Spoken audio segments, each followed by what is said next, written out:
उमर इब्न अब्दुल अजीज के उस दौर को याद करो।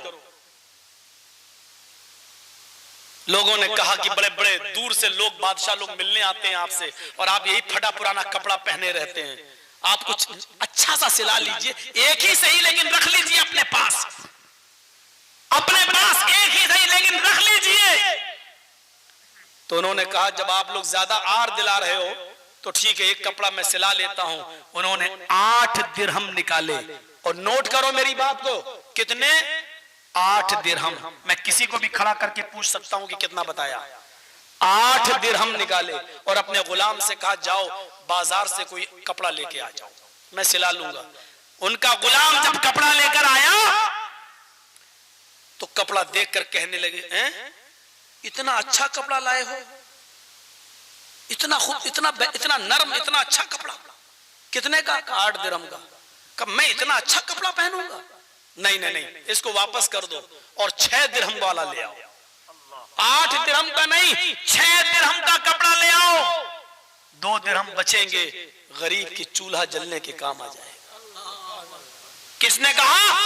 उमर इब्न अब्दुल अजीज ने। गुलाम रोने लगा। उसने कहा कपड़ा मुझे पहनना है, रो तू रहा है? गुलाम कहने लगा अमीरुल मोमिनीन, मैं सिर्फ इसलिए रो रहा हूं, आज आप 8 दिरहम के कपड़े को कह रहे हैं इतना अच्छा कपड़ा। जब आप अमीरुल मोमिनीन नहीं थे, खलीफा नहीं बने थे, तो आप अपनी जिंदगी जब जी रहे थे तो एक दिन आपने मुझे 800 दिरहम दिए थे। अब सुनिए, 8 में और 800 में कितना फर्क है। आपने मुझे 800 दिरहम दिए थे और कहा था कि मार्केट से, बाजार से कोई कपड़ा लेकर आओ। अमीरुल मोमिनीन जब मैं 800 दिरहम का कपड़ा लेकर आया था तो आपने उस दिन 800 दिरहम का कपड़ा देकर कहा था कि मैं इतना घटिया कपड़ा पहनूंगा। तुम्हें यही कपड़ा मिला था, मैं इतना बुरा कपड़ा पहनूंगा। आपने वो कपड़ा मेरे मुंह पे मार दिया था और 200 दिरहम और देकर कहा था 1000 दिरहम वाला कपड़ा लेकर आओ। जाओ इसको वापस कर दो और 1000 दिरहम का कपड़ा लेकर आओ। मैं इतना घटिया कपड़ा नहीं पहनूंगा। कल तक आपको 800 दिरहम का कपड़ा घटिया लगता था, आज वो खलीफा बन गया, अमीरुल मोमिनीन बन गया, आज उसको 8 दिरहम का कपड़ा भी बढ़िया नजर आ रहा है, 8 दिरहम का कपड़ा भी उसको अच्छा लग रहा है और 6 दिरहम का कपड़ा पहनना चाहता है। अमीरुल मोमिनीन अब खलीफा बनने के बाद इस हद तक नीचे चले जाएंगे। सादगी में मुझे मालूम नहीं था, इससे तो बेहतर कपड़ा आप उस वक्त पहनते थे जब आप अमीरुल मोमिनीन नहीं थे। अमीरुल मोमिनीन की आंखों में आंसू आ गए। उमर इब्न अब्दुल अजीज कहते हैं मेरे खादिम, लोगों ने मुझे अमीरुल मोमिनीन बना दिया है, अब मुझे अल्लाह का डर है, अल्लाह का खौफ है। अगर मेरे दौरे हुकूमत में, अगर मेरे अमीरुल मोमिनीन के जमाने में अगर एक भी गरीब घर में चूल्हा नहीं जल सका, एक भी गरीब का बच्चा भूखा सो गया, तो कयामत के दिन उसका हिसाब किताब मुझसे लिया जाएगा, तुमसे नहीं लिया जाएगा। लोगों की जिम्मेदारी ने मेरे सारे नक्शे खत्म कर दिए, मेरे सारे ठाट बाट खत्म कर दिए। अब मुझे 6 दिरहमी का पहनना पड़ेगा। जाओ इस कपड़े को बदल दो और 6 दिरहम का कपड़ा लाओ, 2 दिरहम बैतुल माल में जमा कर देना, ये किसी गरीब के चूल्हा जलने के काम आ जाएगा। ये था अमीरुल मोमिनीन। हम तुम्हें नमूना देख रहे हैं। यहां लोग चाय चाय चाय चाय के नाम पर इख्तिदार में आ गए और इख्तिदार में आने के बाद 10 लाख का सूट पहनकर ओबामा का स्वागत कर रहे हैं। सूरत देखिए, कल तक कहते थे चाय, और वो रिपोर्ट बताती है कि किसी स्टेशन पे इसने चाय बेची नहीं। अब अल्लाह जाने वो रिपोर्ट झूठी के, अब आगे कुछ नहीं बोलूंगा। मेरे भाइयों जरा तसव्वुर करो आप। अच्छा, काम करने वाले वो नहीं देखते हैं। हमारे चौकीदार साहब का हाल क्या मालूम है? उनके जेब में जो पेन है आपको उसकी कीमत नहीं मालूम, 1 लाख से भी ऊपर है। जो कलम, जो पेन है, और केजरीवाल जो दिल्ली में है वो सिर्फ 5 रुपए वाला कलम रखता है। उस 5 रुपए वाले कलम ने जो काम दिल्ली में कर दिए है, वो 1 लाख वाला कलम फेल है इसके आगे। 1 लाख कलम वाला आदमी कहता है एनआरसी, सीएए, और 5 रुपए कलम वाला आदमी क्या कर रहा है? दिल्ली में बिजली फ्री, पानी फ्री, वो काम कर रहा है जो सबके लिए हो, ये वो काम कर रहा है जो वर्ग विशेष के लिए हो।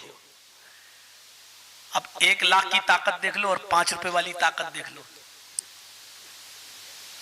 तो क्यों डरते हो यार? कम हो तो क्या हुआ? जो काम कम लोग कर देते हैं वो ज्यादा वाले नहीं कर पाते हैं।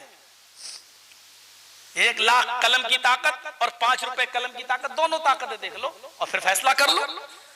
यही मिसाल है। बस हम कम हैं तो क्या हुआ, लेकिन इस भारत के नागरिक हैं, और हम इस रात के अंधेरे में तहज्जुद की नमाज के वक्त हम इस मुल्क के लिए दुआ करेंगे, अल्लाह हमारे इस भारत को तू बेईमानों से बचा ले,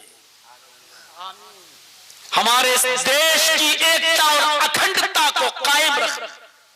अल्लाह हम इस गंगा जमनी तहजीब के अंदर रहे हैं हमेशा, अल्लाह हम हिंदू और मुसलमानों के दरमियान भाईचारे को बरकरार फरमा दे। और जो हम हिंदू और मुसलमानों के बीच में, हम किसी का नाम नहीं ले रहे, मीडिया वाले बहुत उछाल देते हैं, हम किसी का नाम नहीं ले रहे हैं, जो भी हमारे हिंदू और मुसलमान भाइयों के भाईचारे में दरार पैदा करे और रुकावट पैदा करे, अल्लाह तू इसको इस दुनिया से मिटा दे और बर्बाद कर दे। हम जो भी कह रहे हैं, कल कहीं वीडियो में बना मत देना, मौलाना जर्जीस ने कहा मोदी को बर्बाद कर दे। ये लोग बहुत जल्दी फोटो बना देते हैं।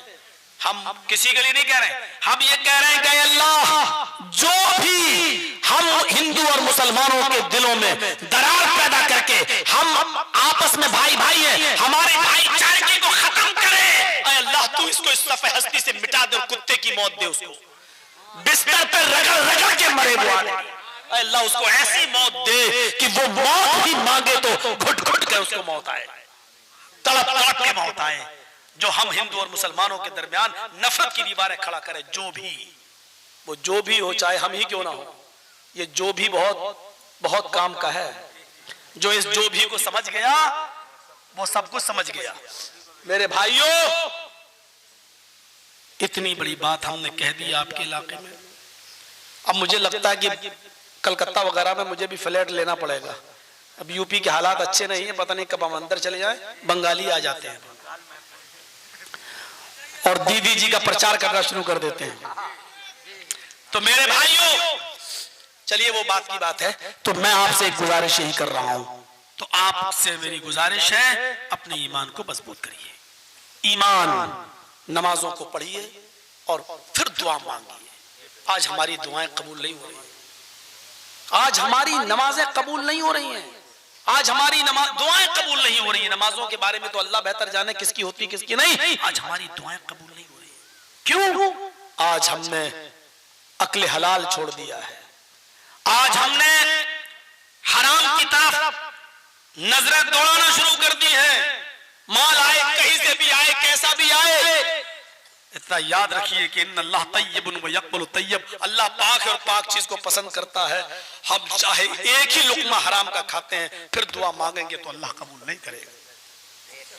हमें अपने रिज़्क़ को हलाल करना चाहिए, फिर नमाज़ें पढ़िए। या अय्युहल्लज़ीना आमनुस्तईनू बिस्सब्रि वस्सलाह, ईमान वालों, सब्र और नमाज के जरिए अल्लाह से मदद मांगो।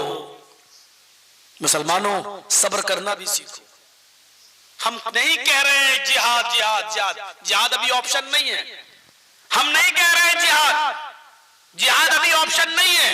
जिहाद का ऑप्शन तो उस वक्त होता है जब हमारे लिए सुलह के, सफाई के, अमन व अमान के और बातचीत के सारे दरवाजे जब बंद कर दिए जाएं और हमें किसी भी कीमत पर कबूल न किया जा रहा हो और हर हाल में हमको जब हमें रखने के लिए मना कर दिया जाए कि आप नहीं रह सकते, तब उस वक्त हमारे पास आखिरी ऑप्शन ये है कि हम अब इस दुनिया में हम इस मुल्क में, हम इस मुल्क के लिए जिए थे, अब मरेंगे भी तो इस मुल्क के लिए मरेंगे। ये हमारे पास आखिरी ऑप्शन बात का है। अभी कंडीशन नहीं है वो, अभी हम उस तरफ नहीं हमको जाना चाहिए और न वो बातें अभी हमारी जबान से निकलनी चाहिए। तो मेरे भाइयों, हमें अभी भी हमारे बहुत से हिंदू भाई और बहुत सी विपक्षी पार्टियां भी ऐसी हैं जो हमारे फेवर में खड़ी हैं, अभी हमें दिलासा दे रही हैं, हमारे साथ हैं। और सबसे बड़ी ताकत वो है अल्लाह की, हमें उसकी जात पर भरोसा। वअलल्लाहि फलियतवक्कलिल मोमिनून, मोमिन तो वो हैं जो सिर्फ अल्लाह ही की जात पर भरोसा करते हैं, अल्लाह ही की जात पर। लेकिन याद रखिए, हम दूसरों को तो बहुत गाली दे रहे हैं, मौलाना जर्जीस दूसरों के बारे में तो बहुत बुरा बोल रहे हैं, लेकिन ये जो बिल पास हुआ है, आपको मालूम है, ये दूसरों की वजह से नहीं, इसमें हमारे भी 14 लोग गद्दार हैं।